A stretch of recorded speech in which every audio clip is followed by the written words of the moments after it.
Hello बच्चों, कैसे हैं आप सभी।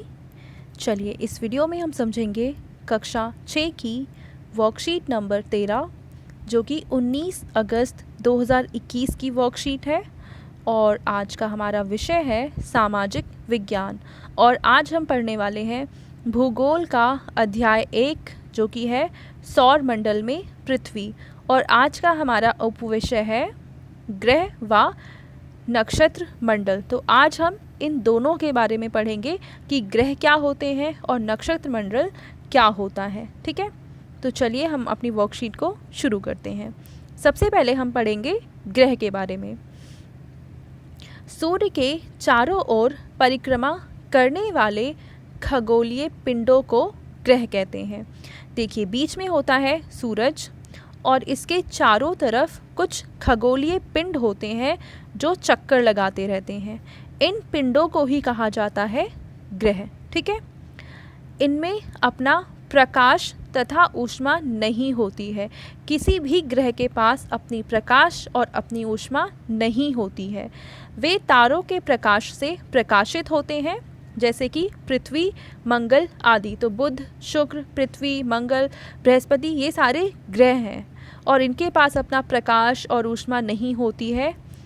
पर पृथ्वी पर फिर जो प्रकाश आता है वो कहाँ से आता है? हम पृथ्वी पे रहते हैं, दिन के समय प्रकाश आता है, कहाँ से आता है? सूर्य से आता है। तो पृथ्वी के पास जो सूर्य से प्रकाश आता है उसी से हमारी पृथ्वी प्रकाशमान होती है और साथ ही साथ इसी सूर्य की किरण से हमारी पृथ्वी को ऊष्मा यानी कि गर्मी भी मिलती है। ठीक है, और ध्यान रखना कि सूर्य एक प्रकार का तारा ही है, इसलिए यहाँ पे लिखा है कि हमें जो प्रकाश और ऊष्मा मिलती है वो तारों से मिलती है। ठीक है, और सभी तारों के पास अपनी प्रकाश और ऊष्मा होती है। अब हम पढ़ते हैं नक्षत्र मंडल। तारों के समूह मिलकर विविध प्रकार की आकृतियाँ बनाते हैं, इन्हें नक्षत्र मंडल कहा जाता है। आप रात के समय आकाश में इन्हें देख सकते हैं, जैसे अर्सा मेजर या बिग बियर या फिर ओरियन।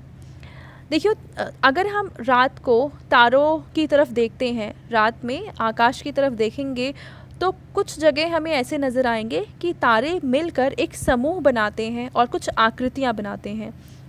तो इन आकृतियों को ही हम कहते हैं नक्षत्र मंडल।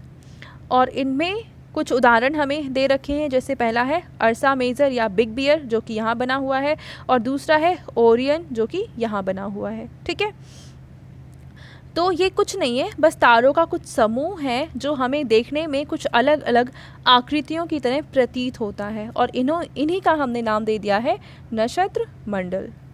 अगला है आकाश गंगा। आकाश गंगा क्या होती है? चलिए पढ़ते हैं। करोड़ों तारों, बादलों तथा गैसों की प्रणाली को आकाश गंगा कहते हैं। यानी आकाश गंगा तारों से, बादलों से और गैसों से मिलकर बनी होती है। यह लाखों तारों का समूह है। यह आकाश में एक और से दूसरी ओर फैली चौड़ी पट्टी की तरह नज़र आती है। यहाँ पे और ना आके इन दोनों जगह पे और आएगा। ठीक है, यह आकाश में एक ओर से दूसरी ओर फैली चौड़ी पट्टी की तरह नज़र आती है और लाखों आकाश गंगाएं मिलकर ब्रह्मांड का निर्माण करती हैं। हमारा पूरा एक ब्रह्मांड है और इस ब्रह्मांड के अंदर लाखों आकाश गंगाएं हैं। और आकाश गंगाओं में क्या क्या चीज़ें होती हैं? तारे होते हैं, बादल होते हैं, गैस होते हैं, इन सब से मिलकर आकाश गंगा बनती है। अगला हमारा टॉपिक है क्षुद्र ग्रह। तारा तथा उपग्रहों के अतिरिक्त असंख्य छोटे पिंड भी सूर्य के चारों ओर चक्कर लगाते हैं। इन पिंडों को क्षुद्र ग्रह कहा जाता है। देखो होते क्या है ना, बहुत छोटे छोटे से कुछ पिंड हैं जो पृथ्वी के चारों तरफ लगातार चक्कर लगाते रहते हैं। इन छोटे छोटे पिंडों को ही क्षुद्र ग्रह कहा। क्षुद्र का मतलब होता है छोटे और ग्रह का मतलब जो पृथ्वी का चक्कर जो सूर्य का चक्कर लगाते हैं।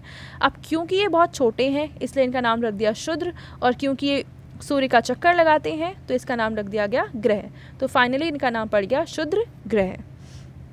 अगला है उल्का पिंड। सूर्य के चारों ओर चक्कर लगाने वाले पत्थरों के छोटे छोटे टुकड़ों को उल्कापिंड कहते हैं। यानी उल्कापिंड भी काफ़ी छोटे होते हैं और पत्थरों के बने हुए होते हैं और सूर्य के चारों ओर चक्कर लगाते हैं। और ऐसा कोई फिक्स नहीं होता कि सूर्य के चारों तरफ ही घूमते रहेंगे। बहुत सारे ऐसे भी उल्कापिंड हैं जो आके धरती पर गिरे हैं। ठीक है, तो इसका मतलब ये सूर्य के चारों ओर हमेशा चक्कर नहीं लगाते हैं। अब हमें कुछ प्रश्न करने हैं।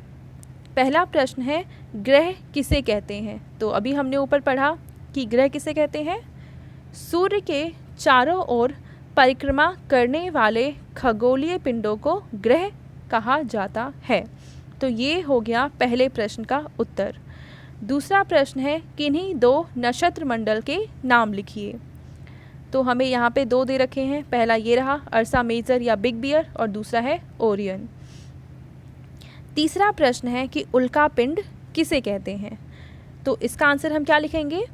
सूर्य के चारों ओर चक्कर लगाने वाले पत्थरों के छोटे छोटे टुकड़ों को उल्कापिंड कहते हैं। तो ये है तीसरे प्रश्न का उत्तर। आई होप आपको ये वर्कशीट बहुत अच्छे से समझ में आ चुकी होगी। Thank you.